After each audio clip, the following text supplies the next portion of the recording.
কি হচ্ছে মারা? আরে মা, তোকে একটা সিরিয়াস কথা বলার আছে মা। কি সিরিয়াস তো মানে ঢপে চোদন মদন কথাবার্তা। আরে বেকার চোদা, এই কথাটা শুন না মা। কি কথা তোর? তোর এক্স মাঞ্চ বিয়ে করে নিয়েছে মা। আমার সেই মানে সারাক্ষণ ঢপ মারেছি, আমাকেও আজকে পেয়েছি মুরগি করার জন্য। আরে ভাই, তোকে মিথ্যা কথা বলছি না আমি। এই দেখ, এই দেখছে বিশ্বাস হচ্ছে না তো? এই দেখ, না, আমার বিশ্বাস হচ্ছে না। এই দেখ, এই দেখ মা। এ ভাই, এ ভাই, না এটা হতে পারে না ভাই, হতে পারে নাকি? হয়ে গেছে। এটা হতে পারে না।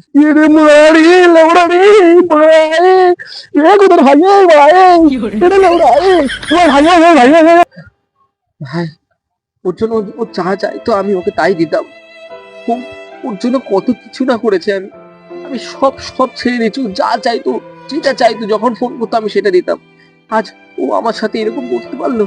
আমি ভাব আমি পারছি না। আমি থাকবো না, তুই আমাকে ছাড়। আমি এই পাগল, এই, পারবো এই, না, আমি পারবো। আমি আরে ভাই, তোর এক্স গার্লফ্রেন্ড বিয়ে করে নিয়েছে তো কি হয়েছে? তুই একটা বিয়ে করে নে, তারপর তোর মতন ওই খানকি লাগিয়ে জ্বলবে মা। তখন দেখবি মা, হেভি লাগবে জ্বালাতে।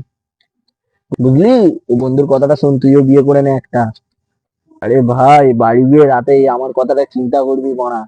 তারপর এইটা সিদ্ধান্তটা ঠিক কর, বিয়েটা করেই নি। বুঝলি?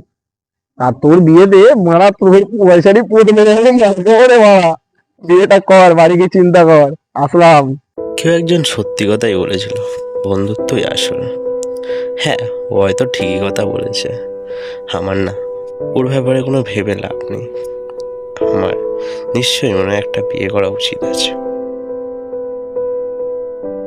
আমাদের পার্ট 1 ভিডিওটা যদি ভালো লেগে থাকে তাহলে সাবস্ক্রাইব প্লিজ অ্যান্ড শেয়ার করে দাও। আমরা নেক্সট পার্টে আরও মজাদার কিছু আনতে চলেছি।